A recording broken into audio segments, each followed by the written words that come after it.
Assalamualaikum warahmatullahi wabarakatuh. Perkenalkan, nama saya Aini. Saya berdiri di sini akan bercerita Reog Ponorogo tentang pertempuran melawan Macan Jadian. Penulis cerita ini adalah Wahyu Pribadi. Dengarkan cerita ini. Pertempuran melawan Macan Jadian. Sepulang dari kerajaan Daha di Kediri, rombongan Bujang Ganong melewati hutan lebat di Gunung Wilis yang sangat angker. Tiba-tiba di tengah jalan dicegat macan loreng sebesar lembu jantan menghadap. Hai rombongan orang-orang kampung, kalian datang dari mana dan mau kemana? Melihat macan loreng bisa bicara, Bujang Ganong makin waspada. Ini bukan macan biasa, pasti jelmaan manusia sakti, berilmu tinggi. Maaf Bapak, sudi menyapa kami. Maaf, kami tidak sengaja lewat pertapaan Bapak, jawab Bujang Ganong sopan. Hei, kau belum jawab pertanyaanku. Kalian datang dari mana dan mau kemana? Kami orang-orang Ponorogo, baru bepergian dari Kediri dan mau kembali pulang ke Ponorogo. Ada perlu apa datang ke Kediri dengan membawa rombongan sebanyak ini? Kami menghadap Raja Daha untuk meminang putrinya. Bujang Ganong tahu macan berilmu tinggi, tak bisa dibohongi. Maka ia tak bohong supaya urusan biar cepat selesai. Manusia jelek macam kau mau meminang putri Daha yang cantik jelita? Apa kamu tidak pernah bercermin, Le? Manusia jelek. Bukan untuk saya Bapak, tetapi untuk kakak saya, jawab Bujang Ganong sopan agar tidak banyak urusan sama macan pisang ini. Pikir.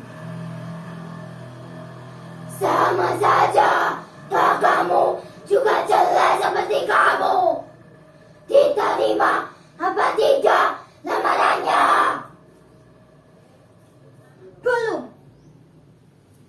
Siapa nama kakakmu itu? Prabu Klono Sewandono. Siapa? Prabu Klono Sewandono. Wah, kebetulan nih. Jadi, juraganmu itu masih turun bangker ya? Sekarang, jangan coba-coba lari dari hadapanku sebelum kau bisa menghadapkan tajammu itu kemari untuk bertempur melawan aku. Sebab aku berubah bentuk jadi macan begini karena ulah pada Senopati Mangga dulu. Kalau kamu berjanji, kamu akan aku lepas. Tapi kalau gak mau, kamu sama pengikutmu akan aku jadikan bangkai di sini. Mengerti? Aku tidak bisa berjanji. Lebih baik aku jadi bangkai di sini daripada mengubah janji yang tak dapat aku tepati. Pak Bujang Ganong mulai marah. Wala. Kurang ajar ya bukan jelek.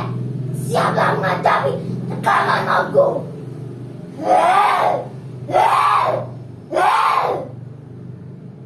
Pertarungan pun tak dapat dihindarkan.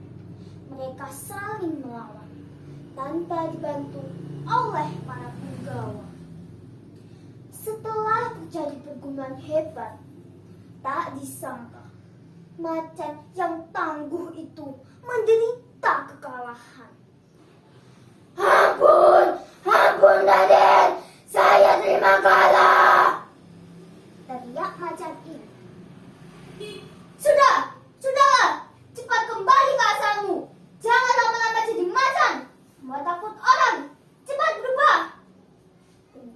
Bujangkana.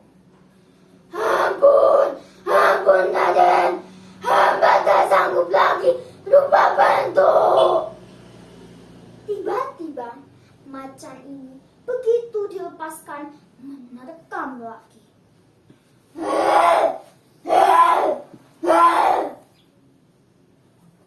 Kurang ajar, masih mau melawan rupanya. Bujangkana kehabisan kesabarannya. Maka dengan garangnya melemparkan pecut pusaka. Pecut itu mengenai perut macan. Macan itu mengerang keras karena kesakitan.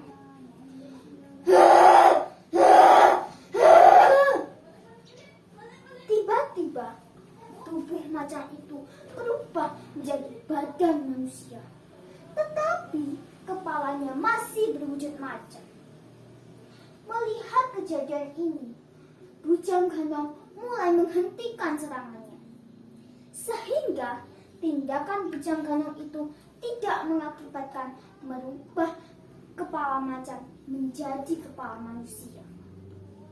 Melihat gerakan ini, macan lalu meludahi muka Bujangkana supaya terpancing lagi amarahnya. Bujangkana kembali marah. Dia mengayun-ayunkan pecutnya di udara dan dia melemparnya ke kepala macan. Tetapi Bujangkana mendengar suara teriakan Ki Ageng Purgowo yang sedari tadi mengamati pertarungan itu. Hentikan Ki Pati! Jangan gerakan pecut itu! Mengapa Ki Ageng menghalangiku? Tanya sang. Dengar Ki Pati, bukannya Dewi Songgolangit meminta persyaratan tarian manusia berkepala macan. Kita bawa saja macan ini ke Ponorogo menghadap Gusti Prabu Krana Sewangdono. Mendengar orang Ki Ageng Purgowo itu, barulah Pati Bujangkana tersadar. Untuk meluapkan kegembiraannya, ia berjoget dan berjingkrak-jingkrak. Namun sebaliknya, macan yang sekarang bertubuh manusia itu duduk lemas dan bersedih. Tolong Ki Pati, sabetkan pecut itu ke kepalaku. Tidak bisa, kamu harus ikut aku ke Ponorogo. Nanti nasibmu yang menentukan Gusti Prabu. Saat perjalanan pulang ke Ponorogo, burung merak yang biasa bertengger di kepala harimau mematuki kutub di rambut harimau. Kebiasaan itu tak berlanjut. Sang merak ikut juga terbawa. Dengan menggabungkan berbagai macam alat musik gamelan seperti gong bering, kenal, dan trompet. Alat musik itu berfungsi sebagai alat komunikasi untuk mengumpulkan para penduduk. Semua masyarakat yang ada di sana bersorak yang gembira. Mereka ikut menari dan berjingkrak-jingkrak bersama Bujangkana. Sampai sekarang, kesenian itu masih ada dan diberi nama Reok Ponorogo. Sesampainya Sang Pati di Ponorogo, ia menghadap Prabu Krana untuk memberikan laporannya. Bagaimana perjalananmu, Dinda Pati? Tanya Sang Prabu. Sembah Kakanda Prabu, hamba telah menemukan Dewi Sri Songgolangit.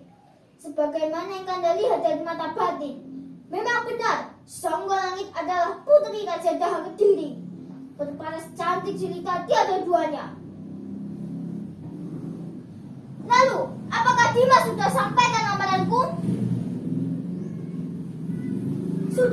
Sudah Kanda. Lalu, apa jawaban Prabu Daha? Yang disuruh menjawab Putri Songgolangit sendiri. Lalu, apa jawaban Putri Songgolangit?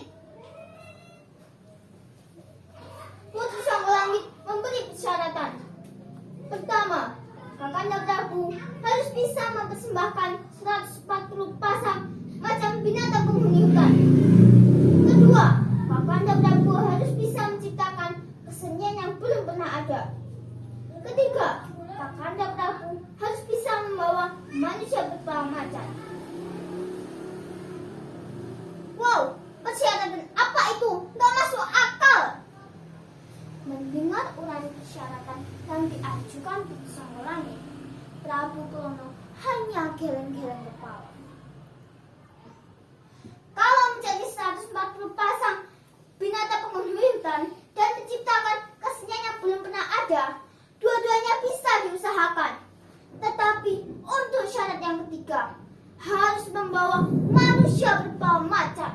Mustahil, ini sama saja menolak lamaranku secara halus. Prabu Klono termangu-mangu lemas. Melihat kakaknya itu bersedih, Bujang Ganong gak tega berlama-lama. Suaranya memecahkan kesunyian.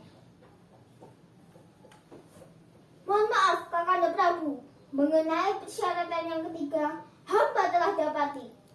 Hamba mendapatkannya sewaktu perjalanan pulang ke Ponorogo. Dan sekarang sudah ada di halaman. Benarkah yang kau katakan itu dapati? Baiklah, kalau begitu aku akan membuktikannya sendiri. Prabu Klono pergi ke halaman untuk membuktikan apa benar yang dikatakan oleh sang patih Bujang Ganong. Sesampainya di halaman, wajah Prabu Klono berubah berseri-seri tanda sangat gembira. Karena manusia berkepala macan itu memang sudah ada. Keesokan harinya, Prabu Klono pergi ke hutan untuk mencari hewan buruan. Bujang Ganong dan orang-orang yang baru pulang dari kediri tidak diikutkan.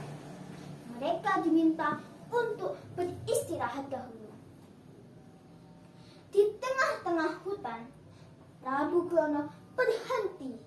Dia mengeluarkan senjata andalannya, cemeti pecut sakti. Setelah membaca mantra-mantra, terdengar suara menggelegar di udara. Glor, glor, glor. Prabu Klono memutar-mutarkan pecutnya sambil memacu kudanya sekencang yang mungkin. Binatang hutan pun lari tunggang langgang karena ketakutan sampai terjatuh lemas. Para prajurit serta merta menangkap satu persatu binatang itu. Keesokan harinya, nampak rombongan Prabu Klono telah meninggalkan istana menuju ke